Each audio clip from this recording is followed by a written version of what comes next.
무교 법회를 시작하겠습니다. 자, 불교의 가장 위대한 가르침은 중도입니다. 중도를 이루려면 있는 그대로 봐야 됩니다. 무엇을? 몸과 마음을. 밖으로 나가면 안 돼요. 밖으로 나가면은 내가 본다는 선입관이 벌써 들어와요.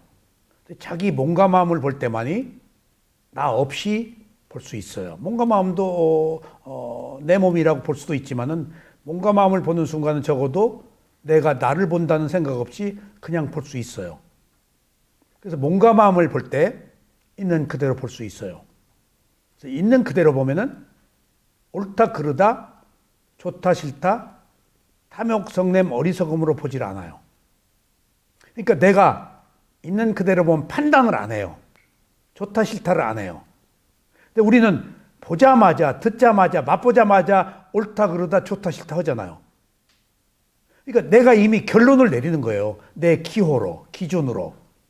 그러니까 그것이 가지고 있는 진실을 모르는 거예요.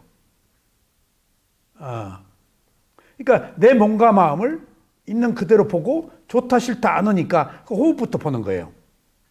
호흡부터 보면은 어느 순간 이 호흡이 일어났다 사라지는 원인과 결과, 그리고 사라진 것을 원인으로 또 일어나고 끊임없이 일어나고 사라지는 원인과 결과가 지속되어 있는 무상을 본다는 거예요.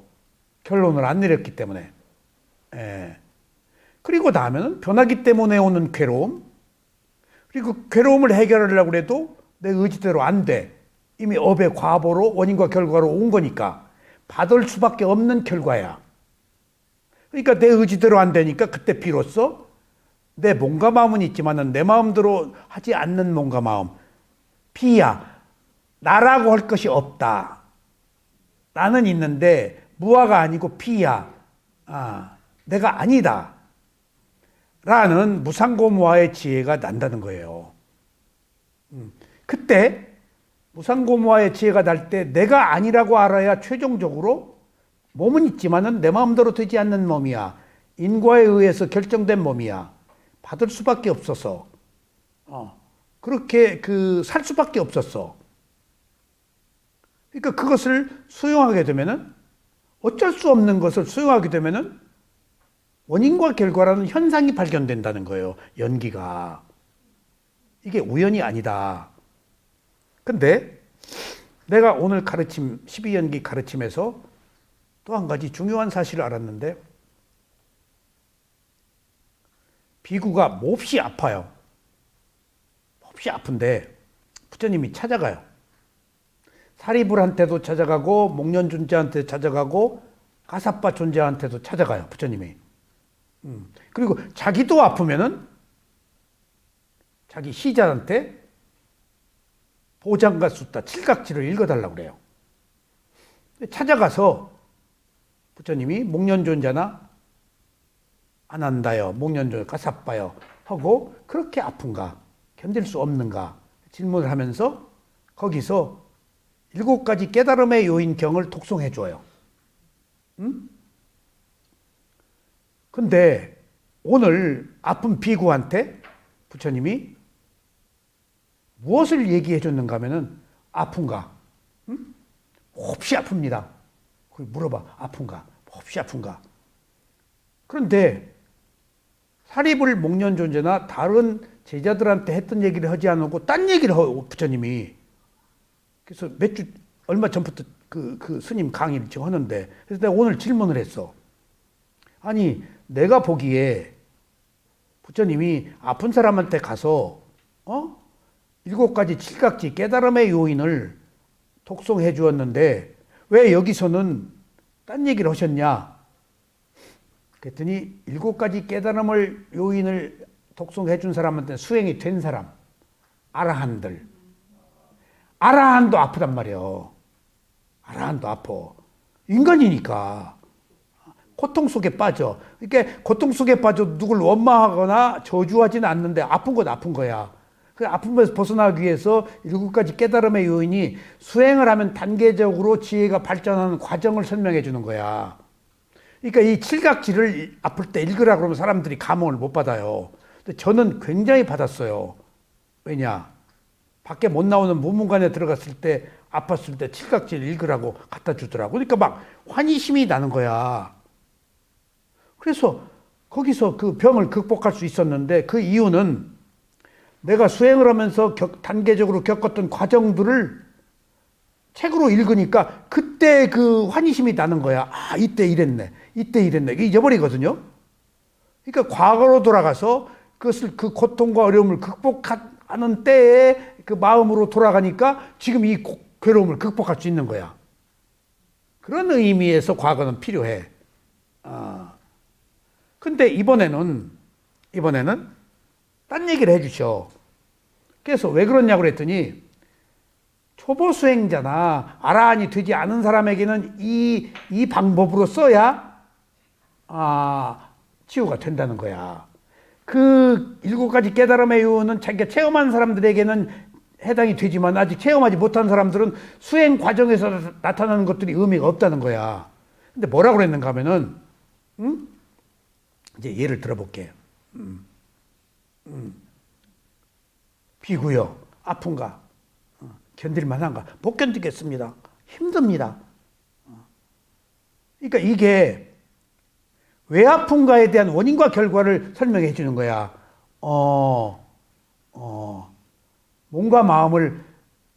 사람은 몸과 마음을 가지고 있다. 정신과 물질, 명색을. 명색은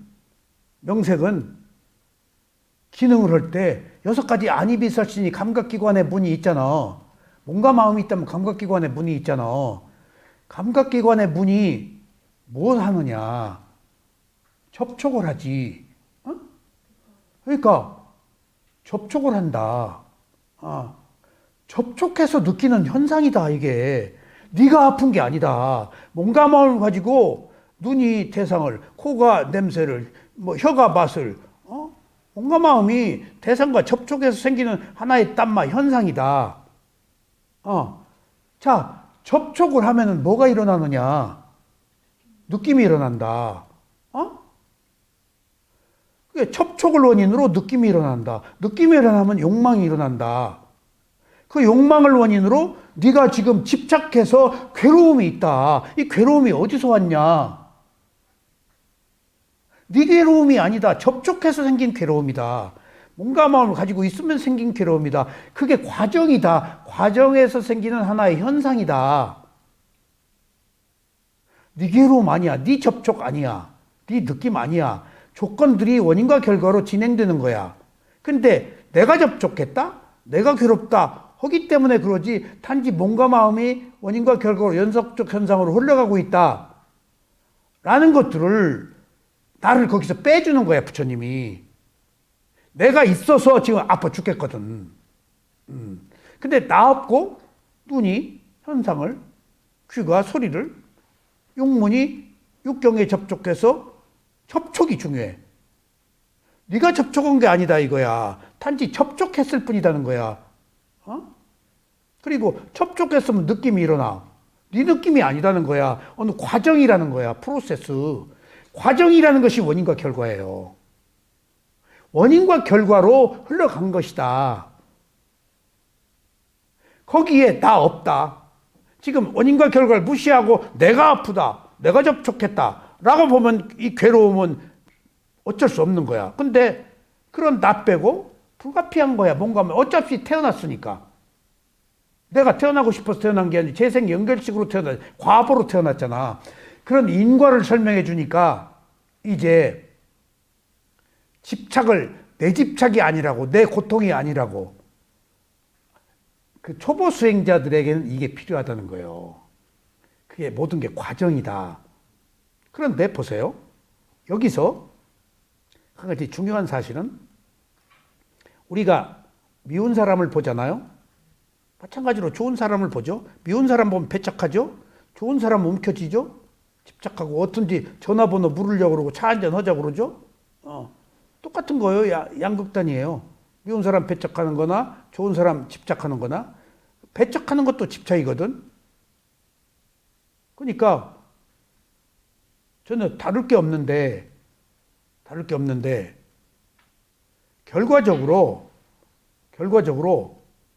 부처님의 경우는 부처님의 경우는 시작부터가 내가 한 게 아니고 어떤 그 정신과 물질이 육체적 정신적 현상들이 조건에 의해서 흘러가는 원인과 결과로 보라는 거예요. 원인과 결과로 보면은 예를 들면은 미운 사람 있잖아요. 미운 사람이면 원인과 결과가 없어요. 아니 존재로 봐버려요. 마침표를 찍어요. 밉다고. 좋은 사람은 사랑스러운 소유하고 싶은 존재로 봐버려요. 그래서 집착을 해요. 만나자고. 똑같은 거 아니에요? 근데 한 존재로 보고 집착을 해서 좋아하거나 배척하는 것이 똑같은 건데 그것이 아닌 원인과 결과로 놓고 보면 존재가 안 붙는다는 거예요. 나가 안 붙는다는 거예요. 원인과 결과가 생기면은. 나가 안 붙을 때 내가 계속 그 말씀을 드리잖아요. 사람들이 어떤 역할을 할 때 배역이다고, 삐에로다고, 연극 배우다고, 그 업의 과보로 그 역할을 하도록 주어졌지 거기 나 없다고. 내가 연극을 했기 때문에 안다니까. 대사 달달 외워가지고 무대에 서잖아요.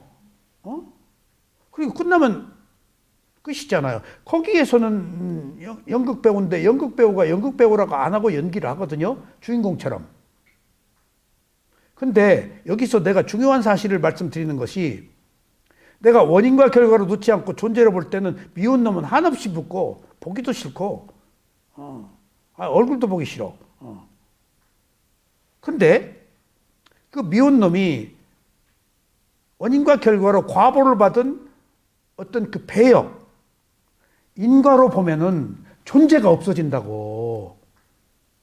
그러면은 존재가 없어질 때 뭐가 생겨?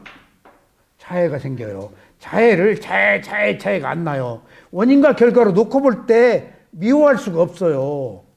자애가 생기는 거예요. 연민이. 그러니까 이번에 그 미국에서 8,000km를 했다는 테라와다 스님들이 기독교들이 피켓을 들고 지옥에 갈 것이다가 남부 쪽에 가면요 거의 스님 얘기 들었는데 남부 쪽이 그 북부 남부 노예 제도 하던 사람들이거든. 주유소를 갔는데 스님 옷 입고 주인이 옛날엔 자동이 없었을 테니까 주인이 쓱 나오더래. 근데 비구 옷을 입고 너 신을 믿냐고 그러더래. 여사님 비구 보고 우리 거예스님 보고 신을 믿냐고 그러더래. 안 믿는다고 그랬더니 기름 가라고 그러더래. 놀랐다고 그러더라고. 스님이 신을 믿는다고 할 수는 없잖아. 뭐 그런 그 미국 사회에서 그리고 어디 가면 자동차 세일이라고 차가 있었대. 그 이렇게 안에 세일 그 길가에다 세일을 하는 게. 그 스님이 지나가다가 차가 괜찮아서 쓱 이렇게 봤대. 응? 예. 그랬더니 조금 있다가 장총을 들고 딱 손들으라고 그러고 왔더래. 그 스님을 훔쳐가는 사람인 줄 알고.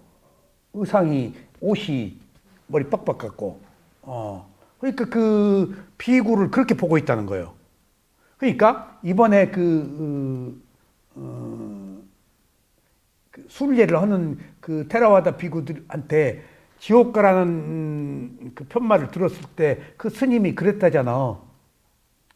우리가 지옥에 가는 것을 염려해 주어서 연민의 마음으로 봐주신 것을 감사드린다고.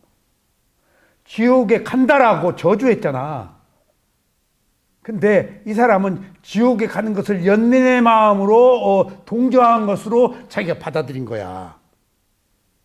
그러니까 이게 미국 사람은 생각할 수가 없지. 그 자비이사의 자애, 연민, 동정이.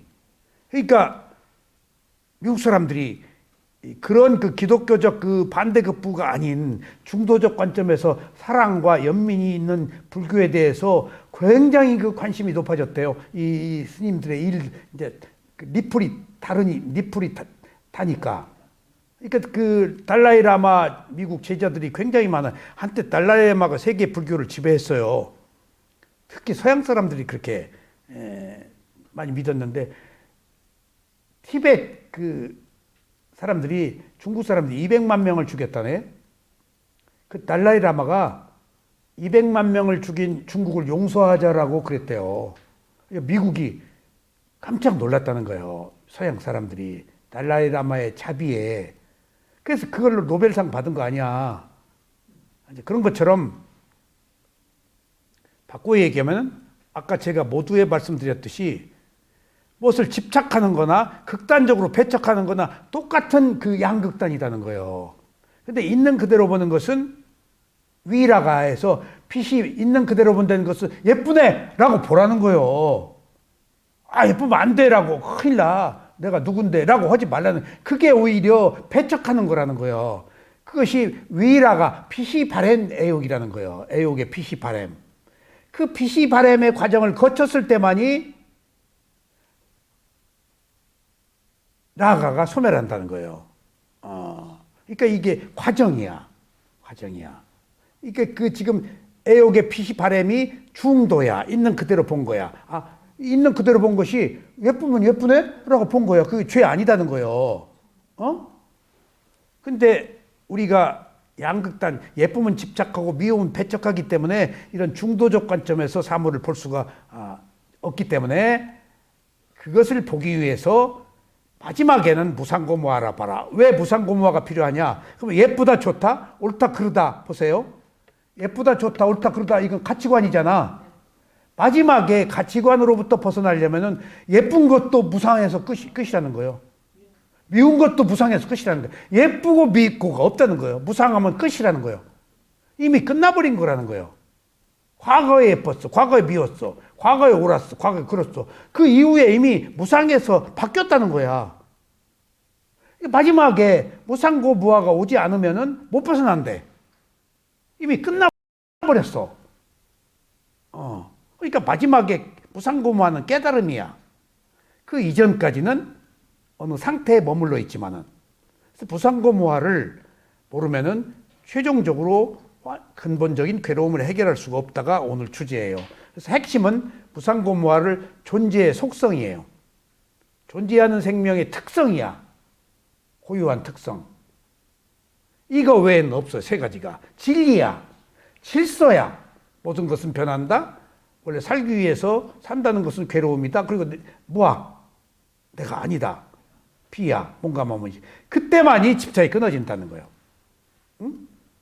그래서 무상고무화에 대한 지난 시간에 개요를 말씀드렸는데 오늘은 조금 본문으로 가겠습니다. 자, 깨달음을 얻는 위파사나 수행을 16단계의 지혜로 나눕니다. 근데 16단계의 지혜라고 말했지 그것을 무상고무화라고 얘기는 안 했습니다. 근데 제가 16단계의 통찰 지혜를 공부해 보니까 16단계의 지혜 중에 5단계가 무상이야. 순서를 말하는 거야. 무상으로부터 시작해야 돼. 변한다는 것부터. 그 다음에 6단계부터 10단계까지가 고야. 여기서 수행 포기해. 괴로움이. 혐오의 지혜, 뭔 지혜가 막 거기 나와. 근데 보는 힘이 더 있어서 괴로움인데 괴로움이 진리니까. 괴로움에서만 깨달을 수가 있대. 그러니까 욕망에서는 자각을 못하기 때문에 못 깨닫는데 괴로움은 결론이 생겨버린 거야. 그러니까 결론이 생겼을 때 내가 자각할 수 있다는 거야. 그래서 괴로움이 성스러운 진리야. 성자의 진리고. 그러니까 5가지가 16단계의 지혜에서 무상의 지혜고 5단계가 괴로움의 지혜야. 그리고 6단계가 무아의 지혜야. 그러니까 16단계의 지혜에서 단계적으로 무상고 무아가 있는 것처럼 통찰 지혜 3가지도 먼저 무상으로 변한다는 것은 우리가 쉽게 보니까 그 뒤에 이제 깊은 시면인데 그게 괴로움이야. 무상을 통해서 괴로움이 보여야지 처음부터 괴로움을 보기가 어려워. 그리고 나서 그 괴로움 때문에 고통을 겪다가 이제 비로소 무아의 지혜가 난다. 그래서 부처님은 무상 얘기를 주로 하시고 고부하는 얘기를 안 하셔. 왜냐하면 무상하면 고부하로 가도록 돼 있어. 수행을 계속하는 한. 근데 가다가 말면은 못 봐. 이게 절대 수행은 가다 말면 안 돼요. 못 봐요. 최소한 수다원은 무상고무화를 봐서 윤회를 열반에 들어. 그건 한 텀을 완성한 거야. 근데 수다원이 되기 전에는 못 봐. 하나의 사이클을, 한 텀을. 수다원이 되어야 비로소 기승전결을 봐. 그런 것처럼 최소한 수다원을 목표로 해서 한 사이클, 한 텀의 기승전결은 인간이 봐야지. 가다가 중지하면은 아니간만 못하지. 그리고 떨어지고, 그리고 쉽게 말하면 이런 게 있어요. 심어가요. 미얀마에 가서 많은 사람들이 수행을 해서 바르게 부처님의 가르침을 섭렵하는 사람도 있는데, 또 같은 수행자끼리 또 미얀마를 자꾸 비난해. 불국토 웃겨. 이거 좋아하시네. 안 좋은 것만 봐. 근데 그렇게 보지 마시오. 여기 너무 비구 적어도 5년은 여기서 비구 생활을 해야 비구가 뭔지를 압니다. 겉만 보고 평가하지 마시오. 그런 일들을 너무나 많이 경험해요. 제가 미타사야두라고 우리 스승 방에 딱 갔더니 명함을 딱 주셔. 근데 명함에 사진이 딱 있어요. 미얀마 최고의 큰 스승이 자기 명함에 사진을 박는 것이 뭐 왜 얼굴을 넣어? 무슨 명함이 필요해? 명함이 필요하다. 내가 얼마 동안 마음이 불편했어요. 훌륭한 스승이 명함을 딱 주길래 스승이 굉장히 훌륭한 스승이 이렇게 과실원에 한 면만 본 거야. 누가 만들어다 줬어. 시자한테 내가 그걸 물어봤어요. 사야두가 명함을 왜 박았냐 그랬더니 명함 누가 해다 줘서 주신 거다고. 나는 자기가 명함을 사진을 넣어라 이거 꼭 이 명함에 한 줄 알았어. 그거 오해지? 또 시계가 벽에 한 4-5개가 걸렸어. 똑딱똑딱 똑딱똑딱. 사야두 방에. 에? 그래서 내가 시자 보고 저 하나 타라. 너 왜? 그때 안 된대. 그래서 왜 그랬대? 힌두들이 갖다 걸어놨대. 와서 자기가 걸은 거 와서 보기 때문에 안 된대. 이런 그 쉽게 말하면은 그 미얀마 생활하면서 5년이 지나니까 비구들의 생활, 그 사회 그런 것들이 보이더라고. 모양만 보이다가 처음에 내면이 못 봐. 이런 것처럼 우리가 무엇을 볼 때 겉모양만 보이는 것은 내가 옳다 그러다 판단한 거야. 판단을 유예해야 넘어 있는 것이 보여. 어? 그래서 무상고무화는 어떤 그 일련의 과정을 통해서 지혜가 나는 것이다. 자, 오늘 본문 들어갈게요. 무상과 불만족성이라는, 불만족은 고예요. 무상과 고라는 두 법인에 대해서, 여기 법인 들어갔죠? 이게 지금 번역이 오래됐는데, 이게 스님이 번역했는가, 대승불교 사람이 번역한 것 같아요. 왠가 하면은, 법에 삼법이라고 하지, 삼법인이 있죠? 인은 어디 생겼을까요?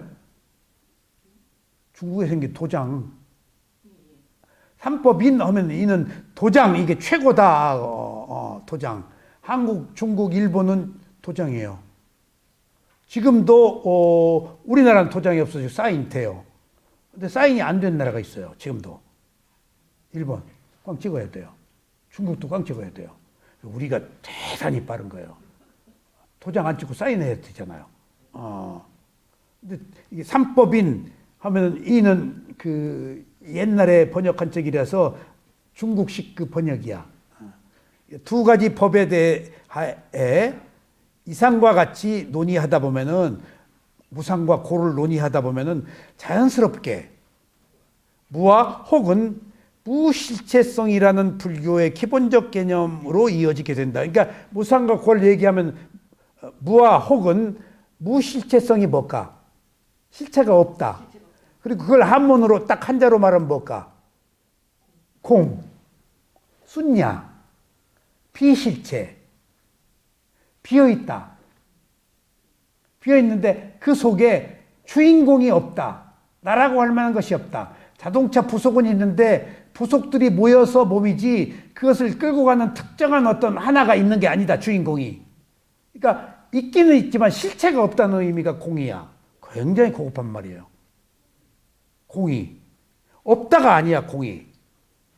여기 인혁씨, 이 안에 뭐가 있어? 공기가 있어. 없는 게 아니야. 밀도, 공간이 있어. 공기가 있어. 없는 게 아니야. 있어. 근데 공기는 실체가 없잖아. 그렇기 때문에 있기는 있지만은 그것을 주도하는, 이끄는 주인공은 없다. 참나는 없다라는 의미로 무실체, 공이라고 그래요.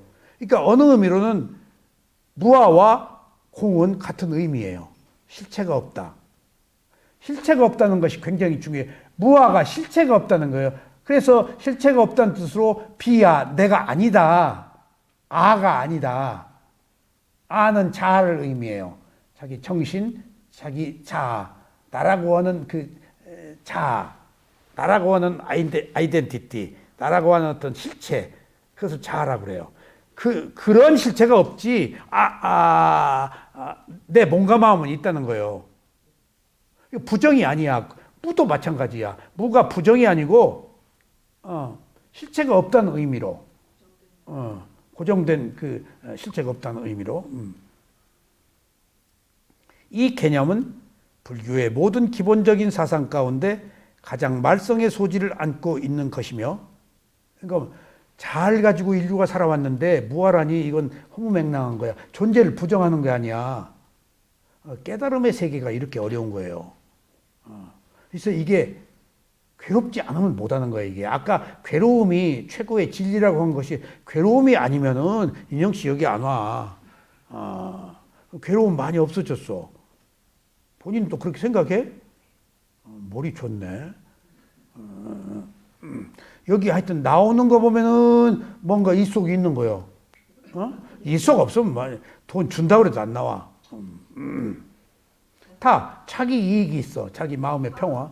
궁극적으로는 잘 살아보려고 하는. 그거야. 그 잘 사는 것이 부귀영화 아니고 내 마음의 평화야.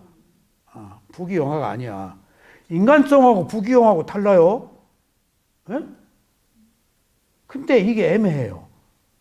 인간성하고 부귀영화가 처음에는 다른데 나중에는 관계가 있어요. 나중에는 인간성이 좋은 사람이 부귀영화를 지속해. 근데 인간성이 안 좋은 사람도 부귀영화를 누리는데 오래 안 가. 다음 생에 못 가지고 가고. 처음에는 전혀 상관이 없는데 나중에는 원인과 결과가 상관이 있어.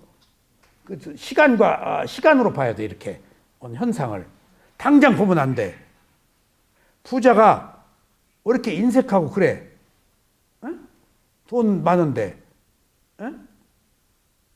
근데 부자가 될 만한 공덕을 쌓아서 부자가 됐어. 근데 왜 이렇게 인색해? 다음 생에 저건 까먹고 있는 거야. 다음 생에 부자 못 돼. 그러니까 시제상으로 인간성과 부귀영화는 서로 양립하는데 시간으로 보면은 원인과 결과 흘러서 인간성이 안 좋은 사람은 부귀영화 못 누려요. 장관 올라갔다가도 낙마 하잖아. 막 까발리고. 근데 어떤 사람은 장관 했다 올라가. 공덕이 있는 사람이야, 그것은. 공격을 적게 받아. 그런 것들이 나는 이렇게 세상을 보면서 누가 어떤 위기에 부딪혔을 때 공덕이 있는 사람은 극복해. 공덕이 없는 사람은 꼬꾸라지더라고요. 그것을 송곳이 푸대 밖으로 나온다는 것으로 표현을 해요. 경전에. 공덕이 없으면은 송곳이 부대 밖으로 툭 나온대. 그러면 송곳이 밖으로 나왔으면 끝난 거 아니야, 찔러서. 근데 푸대자루에 담았어도 공덕 있는 사람은 송곳이 푸대 밖으로 안 나온다는 거야. 다 문제는 가지고 있더라도.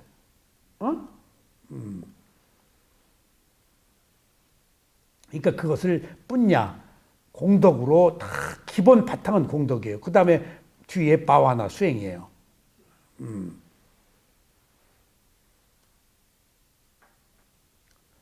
이 개념의 모든 기본적 사상 가운데 이 무상고무화는 특히 무화는 말썽의 소지를 안고 있는 것이며 수많은 주석가나 학자, 비판자들에 의해서 구구한 해석이 전개되었다. 무화에 대해서. 서양의 불교 학도들에겐 이른바 무화설이라고 하는 것이 개인적인 창의력에 번뇌한 변증력을 과시하는 절호의 기회로 이용되어 왔지만 번뇌하니 너더분하다. 그러니까 무화를 못 받아들이니까 혼란을 느끼는 거야. 그래서 번뇌하다 여러 가지가 뒤섞여서 지저분하다 하는 의미야. 그리고 무화설이라고 하는 것이 개인적 창의력을 막는다. 번뇌한 너더분하하고 또 변증 능력을 과시하는 절호의 기호로 이용되어 왔지만 변증 능력이 뭐지? 문답에 의해서 진리가 도달하는 거야. 변증법 질문하고 체계적으로. 뭐 그런 것들에 무화가 이용되어 왔지 진짜 무화를 아는 사람은 없지. 이용되어 왔지만 반드시 성공적인 것은 아니어서 그들 사이에서 심지어 동일 저자의 여러 저작 속에서도 첨예한 모순을 노정시킨다. 그러니까 이제 이렇게 이론되어 왔는데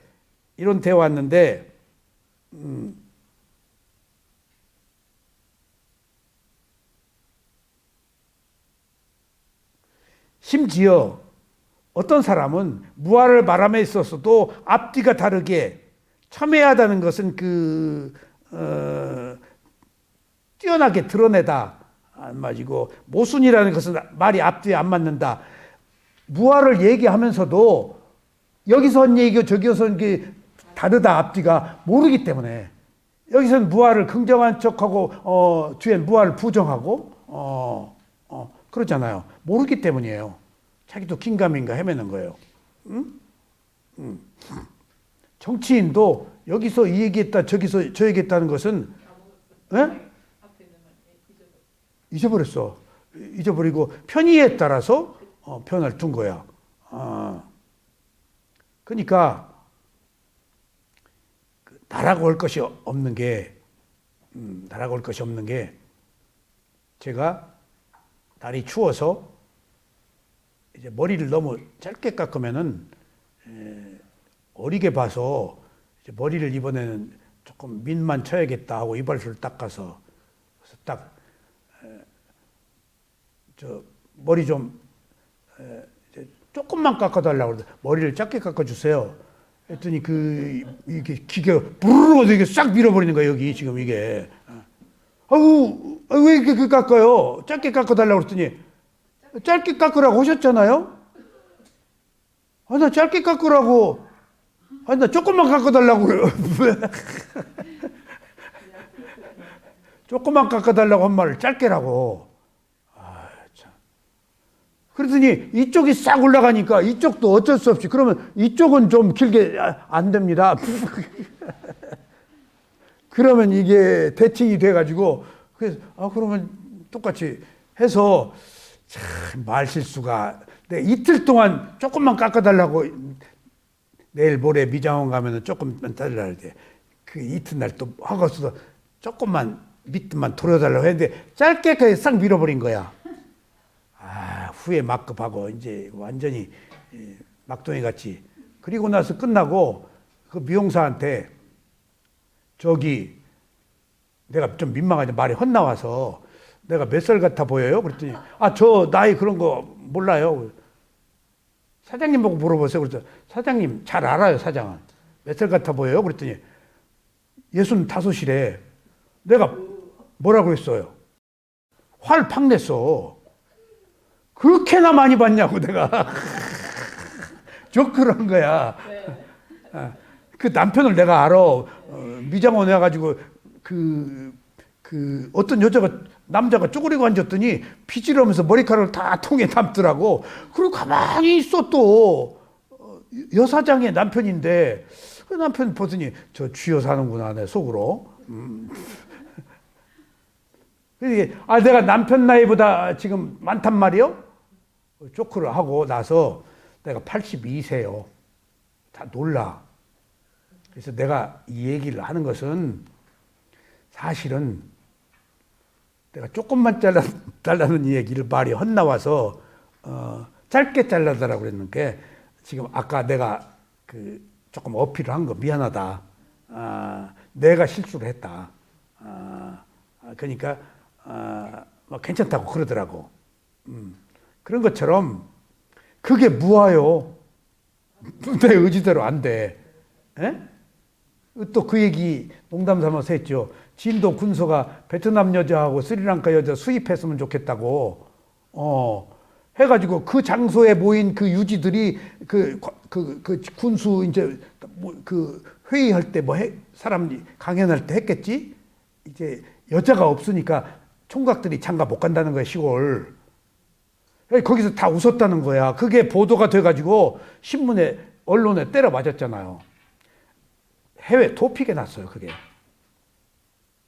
그래서 진도 군수가 민주당에서 제명됐어요. 그래가지고 제명된 사실이 외국에 다 보도가 됐어요. 그 말을 해가지고 제명이 됐다. 그러면 그 말을 한 것은 실수잖아? 실수를 한국 사회가 그런 말을 인신매매처럼 수입이라고 하는 것이 한국인의 의식 수준이 이렇게 올랐다는 것에 대해 세계가 감탄했다는 거예요. 악화가 양화를 구축한 거예요.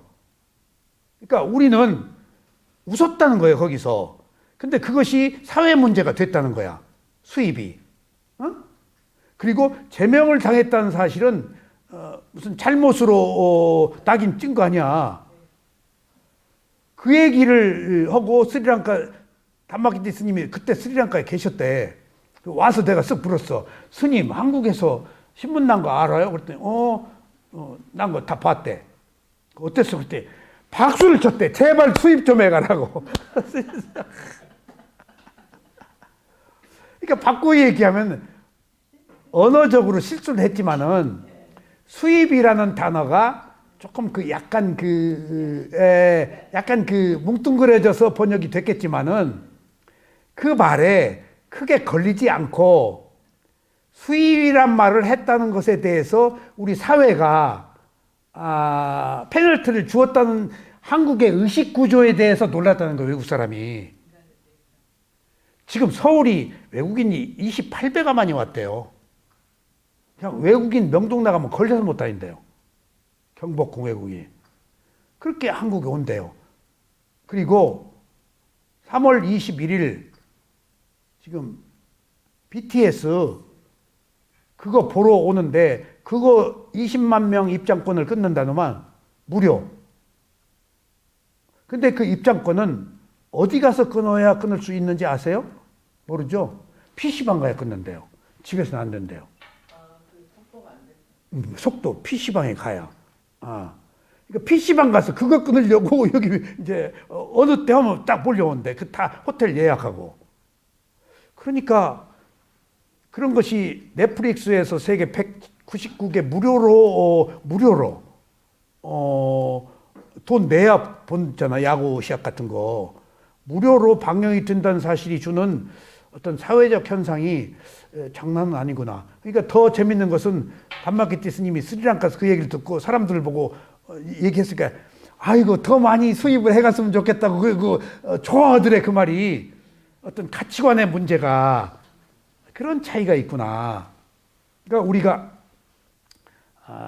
못 먹고 살던 때와 달리 레벨이 올라간 것이 얼마 소득 수준이 되니까 자연적으로 새치기 안 하고 줄을 서는 거예요, 이제. 쓰라고 해서 누가 쓰는 게 아니잖아. 그리고 어디든지 자동차 타면은 반드시 한 대 가면 또 한 대 이렇게 끼어들 때 철저히 한 대씩 끼어 들어가요. 그래 안 그래? 그게 문화 수준 같아. 어떤 놈이 뒤따라가서 끌어들이면 빵빵거리고 또 난리야 또. 그런 사람도 있어. 근데 내가 빵빵은 안 그랬지만 얼른 이해했어. 왜 내 차를 안 넣어주고 자기가 바로 뒤따라갔지? 두 대가 같이 가는 차야. 운전을 안 해서 모를 거예요. 그것은 차가 떨어지면 안 되니까 이해해야 돼. 이해해야 돼. 그러니까 개 중에는 빵빵거리는 사람도 있겠지만 그런 것들이 다 우리 의식 수준이 지금 한국인들이 세계적으로 소득 수준이 높고 문화적으로 향상되어 있기 때문에 상당히 레벨업이 된 것 같아요. 예? 그리고 이렇게 위파사나 공부를 하는데 의식 수준이 안 높아지겠어요? 지금 들어온 지가 30년 됐어요. 1988년도에 들어왔어 이거 위파사나 한국에. 예. 37년 됐네. 예? 미래는 명상의 시대라고 하니까 자 봅시다. 그러니까 이런 그 무아를 얘기한다고 그래도 말한 사람이 모순을 노정시켰다.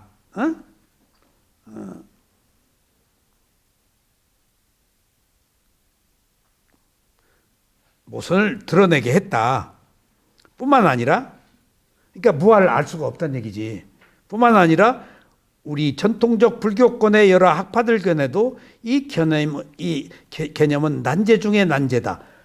왜냐하면 지혜이기 때문에 그래요. 통찰 지혜로서밖에 이해를 못해요. 그리고 그 무아도 무상고로 들어가야 무아예요. 무상고 없이 무아 안 돼요. 그러니까 무아가 아니면은 열반 못 들어가요. 무아여야 집착이 끊어져요. 무아가 아니면 집착이 끊어져야 청정해요. 그러니까 열반은 완두콩할 만한 그 흔적이라도 남아서는 못 들어간대요. 그러니까 무아여야 돼요. 그러면은 보세요. 부처님 가르침 듣고 수다원도 되고 서다원도 되고 아나한도 되고 어디서는 30명 전원이 아라한이 되고 그래요. 무슨 차이로 누구는 수다원이 되고 누구는 아나함이 되고 아라한이 됐을까? 무상고무아를 완전히 아는 사람이 아라한이에요. 무상고무아를 안개 속에서 본 건 수다원이고 무상고무아를 조금 안개를 벗겨진 데서 본 것은 사다함이고 아나함은 안개가 벗겨질랑 말랑하고 완전히 안 벗겨 조금 남아있는 거예요. 아직 아나함은 라가 애욕이 있어요. 그 대신 위라가 피시바란 애욕이 조금 있어요. 아라함만 완전히 애욕이 사라져요. 그러니까 안 태어나는 거예요. 그러니까 애욕이라는 것은 우리가 여자가 이성을 남자가 여자를 탐하는 것은 본능으로서 생명이 윤회하는 가장 근본적인 원인이에요. 에? 그 너무 백마탄 남자 보고 벌렁거리는 거 죄의식 갖지 마세요. 아직은 이제는 없어요? 없어요? 없으면 안 돼. 아라한이 아닌데. 그게 있어서 태어나는 거예요. 없으면 아라한이에요. 그런데 백마탄 남자가 없는 거예요. 감성은 있는데. 이번에 스리랑카에서 국회의장이 나 스리랑카니까 이게 가능한 얘기야. 스리랑카 국회의장이 나 이거 아니 총리가 나 이거 총리 욕심 없다. 나 이거 욕심 없다 그랬대. 그러니까 야당 의원들이 당신 위선자다. 위선자란 말은 내 말이에요. 아까 뭔 말인지 잊어버렸어. 당신 욕심이 없다 그러면 당신이 아라한인데 거짓말쟁이다 딱 그랬대. 내 총리 자리다 욕심 없다. 의례적인 외교적 수사아니야. 그러니까 그 역으로 상대편 당에서는 당신 그럼 욕심이 없으면 아라한인데 너 아라한 아니잖아.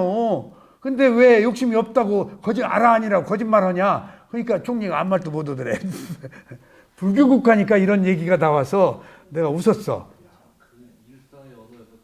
말이 아라한 얘기가 나왔던 얘기인데 깜짝 놀랐어. 스리랑카에서.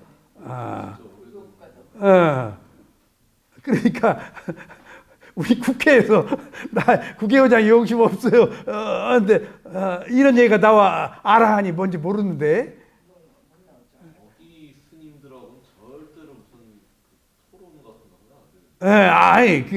이미 불교가 거기에서 꽃을 피우고 암송으로 다 사람들이 그 독송으로 다 외웠는데 독송자들. 그러니까 국회의원들이 딱 아라한이라고 거짓말장이라고 그러니까 총리가 아무도 못 들어. 그러니까 그 센스를 뛰어넘어서 이 사람들의 그 정신적 상태. 그러니까 욕심이 없다는 것은 욕심이 없는 게 아라한이래. 그 탕 없는 거요. 그러니까 그 애욕도 없는 거요. 그게 아라한이래. 근데 욕심이 없다고 하는데 총리가 없으면 아라한이 그 총리하고 자빠졌겠어? 그러니까 그렇게 그 날카롭게 그 사회가 상당히 그 수준이 높구나 하는 걸 느꼈어요. 뿐만 아니라 우리의 전통적 불교권의 여러 학파들 간에도 이 개념은 난제 중에 난자였다. 자, 조금만 더 합시다.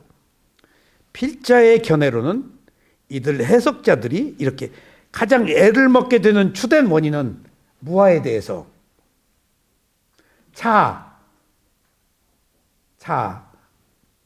그러니까 나라고 하는 아야 한문으로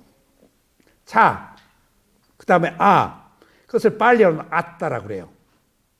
그러니까 이것이 어느 의미로는 자아가 존재야. 나가 존재야. 근데 불교는 존재가 없어. 무아이니까. 몸과 마음은 있지만은 존재라고 할 때는 내 소유격이 있어. 내 마음대로 할 수 있고. 근데 비존재일 때 소유격이 없잖아.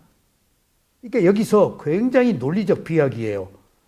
세상에 자아가 없다는 것은 상상을 초월해. 뭐 자아를 다 강화하는 건데 시족, 혈족, 나라, 민족, 종교, 사상, 공부가 전부 자아를 강화하는 건데 1등, 2등, 뭐 부자, 다 자아 아니야? 이 자아가 아따예요, 빨리요. 자아라는 낱말에 대한 명확한 정의를 결여하고 있는 탓이 아닐까. 자아가 무엇인지 사실 저술가들이 특히 서양의 저술가들이 아따 자아에 대해 별다른 개념의 정의도 갖추지 않은 채 단지 불교의 연구에 착수하기 이전에 그들에게는 익숙한 유신론. 여러분들 유신론이 어리석음의 첫 번째가 유신견이에요. 유가 존재잖아요. 업유, 감마바와 유. 그 다음에 신이 뭐죠? 몸신. 자, 보세요. 여기 유신론, 유신견이 있죠?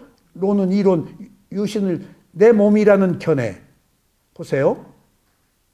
저 보세요. 몸이 있어요, 없어요?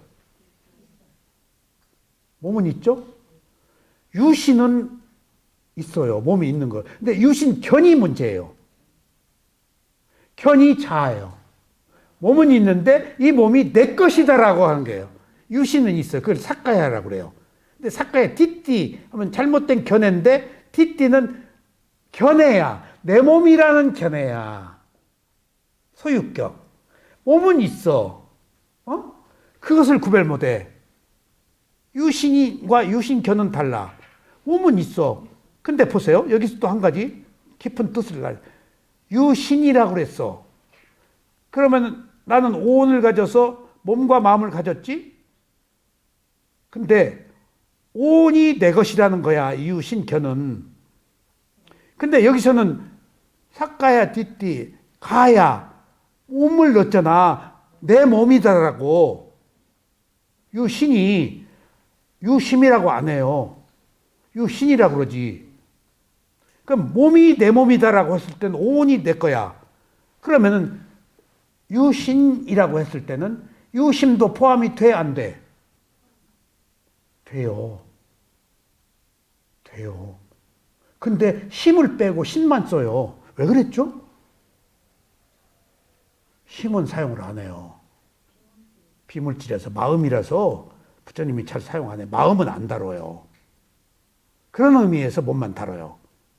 그러니까 누구도 그 얘기를 안 해줘. 그래서 내가 미얀마에서 몸이 내 것인 줄 처음에 해서 어느 순간에 온이 나의 것이 아니다라고 그러면 유신견에 마음도 포함되지 않았는가? 그래서 유신에 유심견도 포함됐습니까?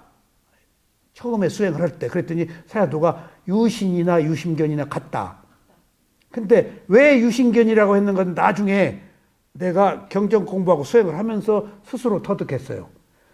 사야 스승이 부처님이 마음을 안 넣어요. 어느 경우에 마음을 안 넣지 보편적으로? 몇 용락이라고 그래? 5용락, 6용락, 마음의 용락은 안 넣어요. 마음의 용락은. 왜 안 넣죠? 마음은 안 다뤄요. 네? 마음은 안 다뤄요. 이 힌두교에서 하는 마음은 아트만 존재인데, 그러니까 그 신의 영역이야.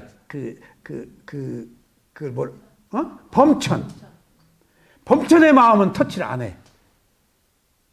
그 문화가. 그러니까 그 감히 임금님의 마음을 흉중을 헤아리지 않듯이.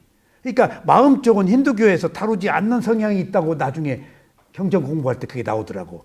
그래서 부처님도 인도 사람들하고 상대를 하니까 마음 쪽은 잘 안 다루셨어. 그런 면에 있어서 오용락, 오근이라고만 하지 육근이라고 잘 안 해. 마음 쪽의 영역은 그런 그 역사적 배경이 있더라고요. 자, 특히 유신론 혹은 범신론, 익숙한 사람조차도 유신론, 온과 마음이 나의 것이다. 그 다음에 범신론적인 철학이나 종교 체계로부터 빌려온 영혼이나 에곤이 하는 개념으로부터 무장한 채 무화설에 대한 논의로 뛰어든다는 것부터 기이한 일이 그러니까 잘 몰라서 이해하기 어렵다. 범신론은 뭘까? 만유 개념이에요. 만유는 뭐지? 우주에 존재하는 모든 것들이 다 신이 만드는 거라는 것이 범신론이에요. 창조주의 신에 전부 다 유일하게 불교만 신을 합니다. 도교도 약간 신쪽 조금 묻어 있어. 종교하면 신이야. 창조주야. 그게 범신론이에요. 근데 불교는 처음부터 신이 붙질 않아. 왜 그러지? 12연기의 원인과 결과라는 얘기에 신이 붙을 수가 없어. 수월적 존재가. 벌써 거기서 신이 있다 없다는 얘기 안 하고 신이 배제돼. 신이 원인과 결과 업에 개입할 수가 없어. 그러면은 원인과 결과의 의미가 퇴색해. 원인과 결과는 오직 자생적이야. 인과가. 원인과 결과가 가지고 있는 특징은 외부적 힘이 개입될 수가 없어. 부모도, 대통령도, 누구도, 형제도 개입 못해. 지 업이 원인과 결과로 흘러가는 거야. 단지 어떤 조건을 도모하기는 하지. 가족이다 뭐다로, 나라다 뭐다. 그런 업이 있어서 한국에 태어났고, 그런 업이 있어서 가족으로 모이고, 그런 업이 있어서 부부지. 낱낱이야. 각자야. 따로야. 개체성이야. 고유한 특성이 있어. 여기서 개체성이라는 것이 가지고 있는 의미가 뭐지? 그러니까 검사 몇십 년 한 내 친구가 어느 태극기 부대에 가서 데모를 했다는 얘기를 우리 몇몇이 모이는 모임에, 그러니까 걔가 그 태극기 부대에 가서 검사 몇십 년하고 변호사대가 그러니까 다 목사 친구 하나가 어떻게 그럴 수가 있냐고 막 굉장히 화를 내는데, 길게 얘기해. 근데 거기 있는 5명이 아무 말도 안 하고 있어. 걔 말에 동조도 안 하고. 나도 아무 말도 안 했지. 근데 내가 그때 사상적 성향은 원인과 결과로 인해서 고유한 특성이라 누가 무슨 말을 하든지 그것은 자기 고유한 특성이야. 개체니까. 인간은 동일한 점에 있어서는 인간이지만은 다른 점에서는 낱낱이 다 달라. 업이 다른데 어떻게? 동양 사람들이 얼굴 모양이 또 다 똑같아도 여기서 보면 다 다르잖아. 업이 다르기 때문에 성향이 다른 거예요. 과보가 다르고. 근데 우리는 어떤 공통분모로 생각해서 개체성을 용납하지 않으니까 똑같아야 된다고 생각하고 있어. 그것이 잘못이야, 지금. 업으로 보면은 다 그럴만해서 그렇기 때문에 이해하게 돼서 자애가 생겨. 원인과 결과 없이는 절대 자애 안 생깁니다. 그래서 부처님이 모든 사람을 원인과 결과로 보는 거예요. 보세요. 부처님이 수많은 사람이 별의별 사람들이 다 왔을 거 아니에요. 신을 믿는 힌두교도들. 그 수많은 사람들이 역사적으로요. 위대한 성자들, 종교를 만든 사람, 죽고 나서 다 빛을 보고 종교가 만든, 살아생전에 빛을 본 사람은 붓다가 유일해요. 살아생전에 이미 인도에서 4개 강대국 18개국들이 전부 불교 믿었어요. 당대에 이미 부처는 찬란하게 세력을 이루었어요. 현실이니까. 그리고 증명할 수 있으니까. 와서 보라고 말할 수 있어서 뭔가 결론을 낼 수 있고니까. 과거나 미래가 아닌 현세니까.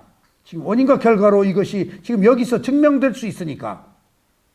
과학 중에 과학이지. 한 올도 외수가 없단 말이야. 증명할 수 있기 때문에. 응? 그런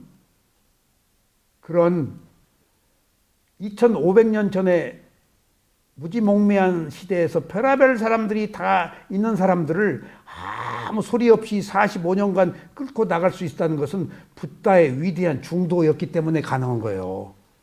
지금 여기서 무상고 무아였기 때문에 걸림이 없었던 거예요.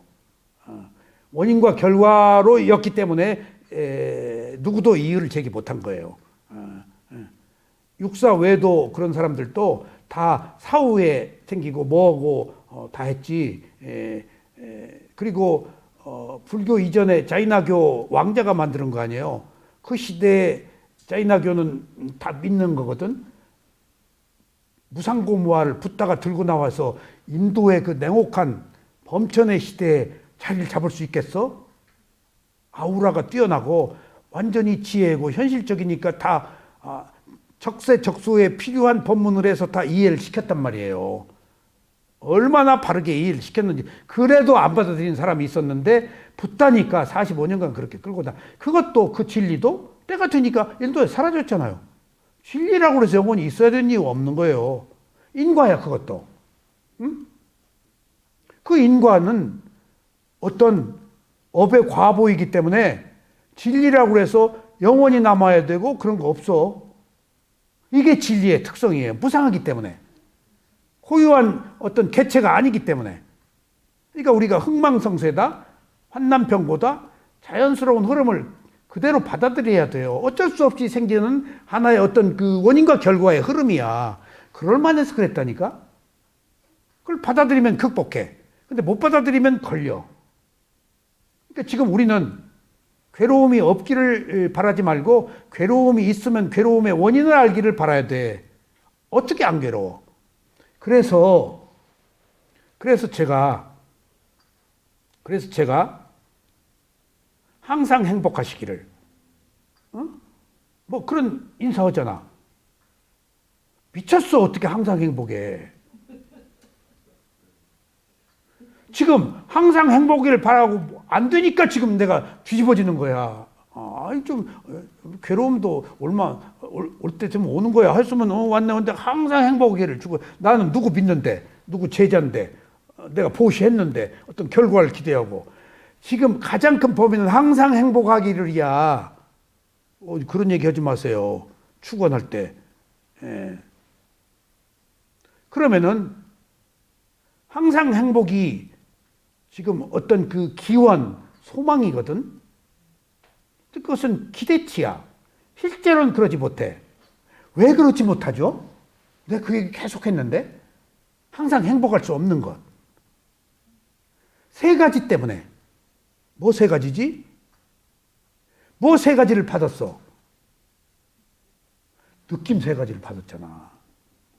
첫 번째 무슨 느낌? 즐거운 느낌, 욕망을 받았다고. 괴로운 느낌, 슬픔, 비탄, 자탄을 받았어. 세 번째, 덤덤한 느낌, 무지의 느낌을 받았어. 세 개 중에 하나의 느낌을 과보에 의해서 받도록 상속받았어. 그러니까 나는 항상 행복할 수가 없어. 즐거울 때, 괴로울 때, 무지할 때 중에 하나여야 돼. 그러니까 행복할 때도 있고 불행할 때도 있고 어리석을 때도 있는 거야. 이게 조건에 의해서 오도록 돼 있는 선택된 내가 지금 증여받은 상속받은 그 조건이야. 왜 이걸 알려줘야지. 이런 그 인과응보로 맨 느낌이 세 가지 느낌을 받도록 돼 있다라고 해야 내가 준비할 거 아니야. 그 싹 지금 거두절미하고 싹 숨기고 항상 행복하기를. 말은 좋지. 그래서 세 가지 느낌이 있는 것을 보기 위해서 있는 그대로 보라는 거예요. 있는 그대로 볼 때마다 세 가지 느낌을 거부하지 않잖아. 어? 뭐가 됐든지 원인과 결과가 필요하지. 올만한 것이 왔다고. 그렇게 봐야지. 예? 그러니까 우리가 이 사회에서 기대치를 가지고 모든 사람에게 축원해주고 어떤 그 파지티브 싱킹, 긍정적인 의욕을 만들어 주는 것 좋은데 그것은 적어도 관념의 세계이지 깨달음의 세계에서는 있는 그대로 보시기를 그렇게 말해야 돼요. 원인과 결과로 보시기를. 그러면은 내가 어떤 것도 받아들일 수 있잖아. 그러니까 항상 행복하기를 가장 꿀바른 그 논리의 비약인데 실제 그런 우리가 허구에 살고 있다는 거예요. 내가 없는데도 내가 있다고 알고 살아왔으니까. 다 그런 맥락에서 우리들이 추구하는 이상들이 다 허구라고. 불교는 딱 까놓고 그냥 있는 그대로 보라고 하는 거예요, 지금. 이게 불행도 불행하다고 보면은 올만한 것이 왔었기 때문에 그렇게 크게 괴롭지 않아요. 오히려 더 좋아요. 응?